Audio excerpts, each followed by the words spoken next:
All right, let's dive into something that, let's be honest, we all struggle with. How do you actually make a change in your life and have it stick? We're going to get into the science, the psychology, and some really practical steps to finally turn that I should into I did. You know the feeling, right? It's that moment, maybe late at night, where you're just filled with this absolute conviction. That's it. Tomorrow, I'm going to wake up early. Tomorrow, I'm eating healthy. Tomorrow, everything changes. And then tomorrow comes. The alarm goes off, and that snooze button just looks so inviting. The old habits just creep back in. And it's so easy to feel like, what's wrong with me? But what if I told you, you're not the problem? The problem is the game plan we've all been sold. It's broken. So, here's our roadmap for this explainer. First, we'll unpack the real struggle with change. Then, we'll geek out a little on the science of your brain.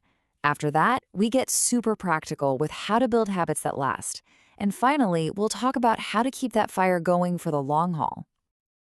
Okay, so let's kick things off by busting a huge myth about motivation. We've been taught that if you want to change, you need to be scared straight. Quit smoking or you'll get sick, or work harder or you'll get fired. But as it turns out, fear is a pretty terrible long-term coach. Just look at this breakdown. Fear, it's like a flash of lightning, super intense for a second, but then it's gone. It actually puts your brain into survival mode, which is great for running from a tiger, but terrible for building a new creative habit. It just drains you. But positive reinforcement? Now that's the good stuff. It's like sustainable fuel. It lights up your brain's reward system, makes you feel good, and actually builds momentum. And this isn't just theory. Check out this wild real-world study. Researchers went into a hospital to get doctors to wash their hands more. They tried the fear tactic, right? They put up cameras, signs, basically saying, "We're watching you." And even knowing they were being watched, only about 10% of the staff did it consistently. The threat just didn't work. So they flipped the script. They ditched the fear and brought in positive reinforcement. And just look at this. Look at that jump. Hand washing rates shot up from a measly 10% all the way to 90%. I mean, that's just a staggering difference. So, what on earth caused that massive leap? Well, it wasn't one thing. It was a combination of three brilliant psychological triggers. First, social incentives. They put up a board showing the team's score, so everyone felt like they were in it together. Second, immediate rewards. Every time someone washed their hands, the board would light up. A tiny, instant good job. And third, they could see their progress. That constant visual feedback is incredibly motivating. The takeaway here is huge. It wasn't punishment that worked. It was celebrating progress. Okay, so that study gives us the what. Now, let's dig into the why.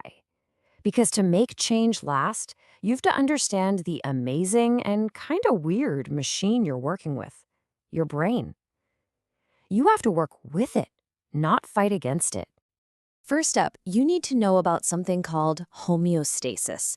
It's a fancy word for a simple idea. Your brain is lazy, in a good way. It's designed to save energy. So it loves familiar routines and habits because they're efficient.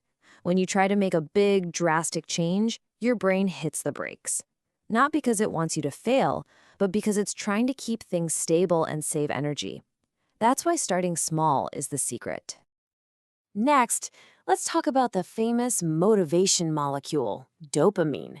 Now, most people think it's the chemical of pleasure, but that's not quite right. It's really the chemical of anticipation. It's that little buzz you get before you get a reward. It's the feeling that says, "Hey, this is good. Let's do that again." It's what fuels the desire to repeat an action.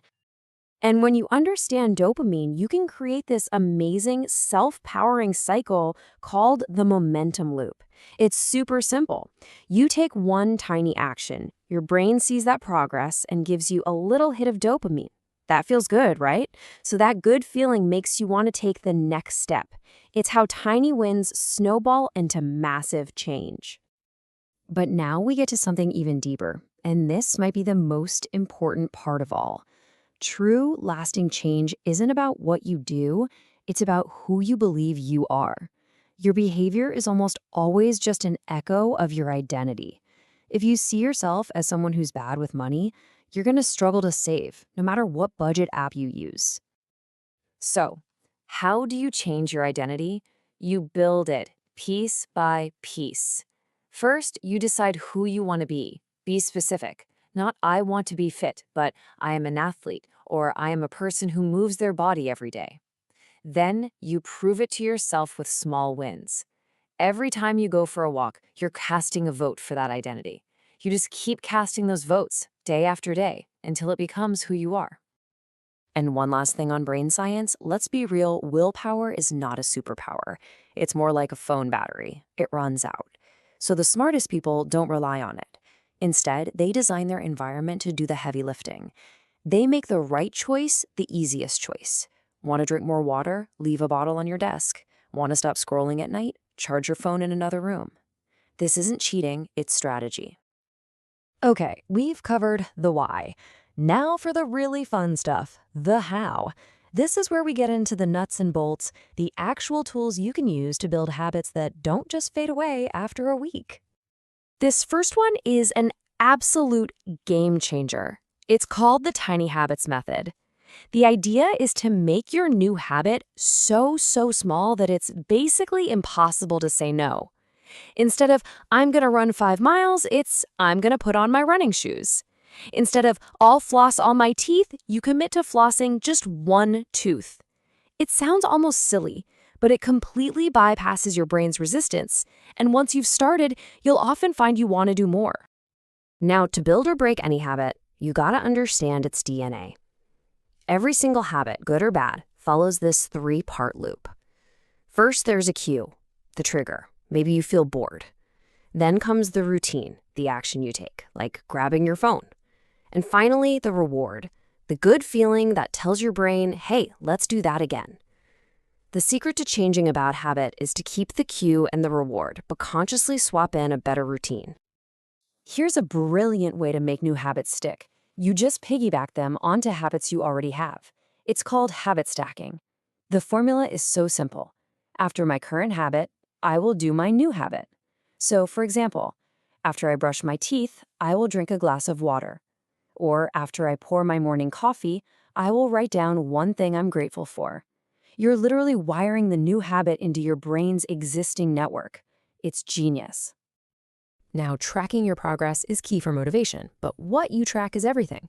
The secret is to track your effort, not the results. Why? Because effort is something you can control right now. Results can be slow and unpredictable.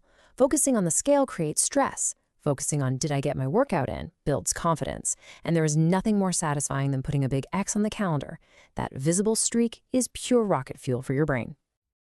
Finally, let's talk about what happens when you fall off the wagon. Because you will. We all do. The most important rule to remember is this: never miss twice. Missing one day is an accident. Life happens. But missing 2 days in a row? That's the beginning of a brand new, unwanted habit. This isn't about being perfect. It's about being relentless and getting back on track. Okay, we've covered the science and the strategies. For this last part, let's zoom out. How do you keep this going? Not just for a month or a year, but for life. This is really about the art of resilience, finding deeper meaning, and yeah, cutting yourself some slack. Let's start with a really powerful mindset shift. There is a world of difference between a routine and a ritual. A routine feels like something you have to do, like a chore. Ugh, I have to work out. A ritual is something you get to do. It has meaning. This is my time to honor my body. The action can be exactly the same, but changing the story you tell yourself transforms the entire experience from pressure into peace. You know, we're all obsessed with time management, but what if we're focused on the wrong thing? Motivation is really an energy management problem. You can't run on an empty tank. So start paying attention. What activities drain you? What activities fill you back up? Long-term success isn't a sprint. It's a rhythm of effort and renewal. And let's be clear, rest is not quitting. Rest is a strategic, essential part of the plan. This quote from James Clear just nails it, doesn't it? It perfectly sums up everything we've talked about. We don't rise to the level of our goals. We fall to the level of our systems. Your goals are great for setting a direction, but it's your systems, your habits, your environment, your mindset that actually get you there. Relying on inspiration is a terrible strategy. Building a reliable system is what works. Of course, building those systems, it's not always going to be comfortable. There will be moments of struggle, of difficulty. And our first instinct is to see that pain as a stop sign. But what if we reframed it? What if that discomfort isn't a sign to stop, but proof that you're growing? It's the evidence that you are pushing past your old limits. It means it's working. When it all comes down to it, all of these tools, all of these ideas, they lead back to one person, you. You are the artist, and every small, consistent action is another brushstroke on the masterpiece that is your life. You're also the architect, designing the systems and the environment that will support the person you want to become. And ultimately, you are the author of this story. You get to write what happens next. You get to decide if this chapter is about staying stuck or if it's about courage, growth, and transformation. The greatest project you will ever get to work on is you. So forget about the perfect moment. Forget about tomorrow. The time is always right now. So my question for you is simple. With one tiny, impossibly small action, what will you build today?